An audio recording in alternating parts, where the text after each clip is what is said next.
A program in Dallas County that was supposed to take guns out of the hands of domestic abusers has basically all but failed. CBS 11 I-Team reporter Brian New joins us with details about a new plan that some criminal court judges, we understand, say will work better. Brian?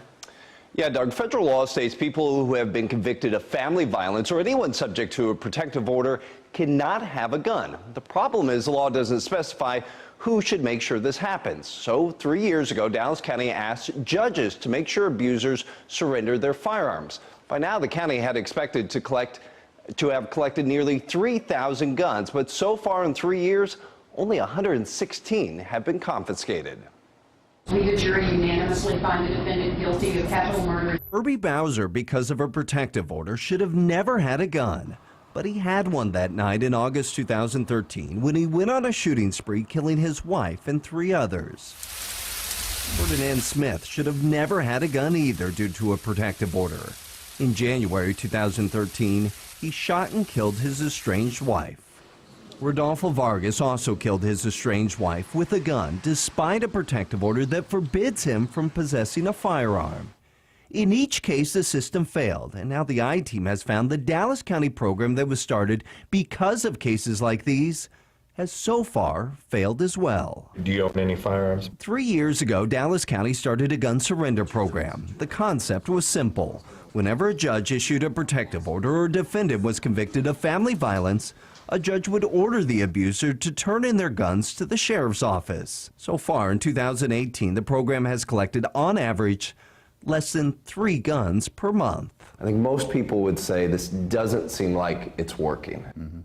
Look, I'm disappointed by those numbers. Thank you for coming. Back in February, just days after an I-Team report exposed just how few guns the county's program had collected, Mayor Mike Rollins held a news conference where he called out judges to do a better job at enforcing the gun law. Simply put, our elected judges must be more proactive, and they're not doing a good enough job. For the mayor to say that, it's insulting and it's disheartening. Dallas County Judge Chiquita Kelly says she was taken back by the mayor's comments. She says it's not the judge's fault that the program isn't working. Sir, you've been charged with a Class A misdemeanor assault family violence case. Every domestic violence offender that goes before Judge Kelly, she says she tells them they're not allowed to have a gun. That means after today, you can no longer possess firearms, handguns, or ammunition for the rest of your life.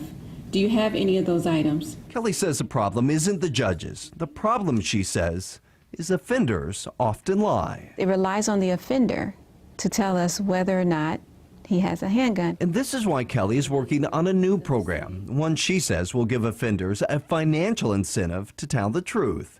She's proposing in exchange for their guns, judges could reduce or eliminate fines and court fees. If you want these guns off the streets, sometimes you got to be creative. If that's what it takes, I'm all for it. Rollins says he welcomes new ideas, but also says the current gun surrender program, with more support from all judges, could work as well. Do you still think that this is no the solution? No question. But while local leaders are still searching for a solution, the problem goes on.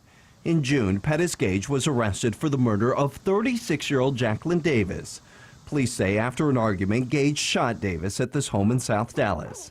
The I-Team found Gage had been in trouble with the law before. He pleaded guilty to a family violence charge in 2014, a guilty plea that by law should have kept him from having a gun. The key is not to point fingers here. The key is to get everybody on the same side saying, well, how do we need to build a system so that men that hit women, choke women, don't have a chance to shoot women with their guns.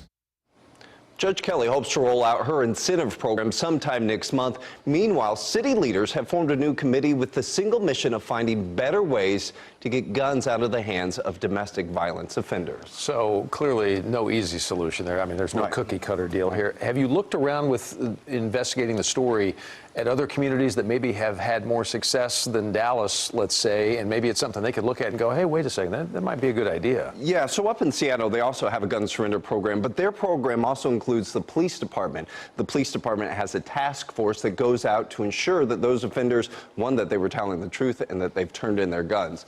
We have heard that that is one program that Dallas is currently looking at. So something to look at from outside of our own walls here. Brand new, very interesting look inside. Thank you so much. We appreciate that.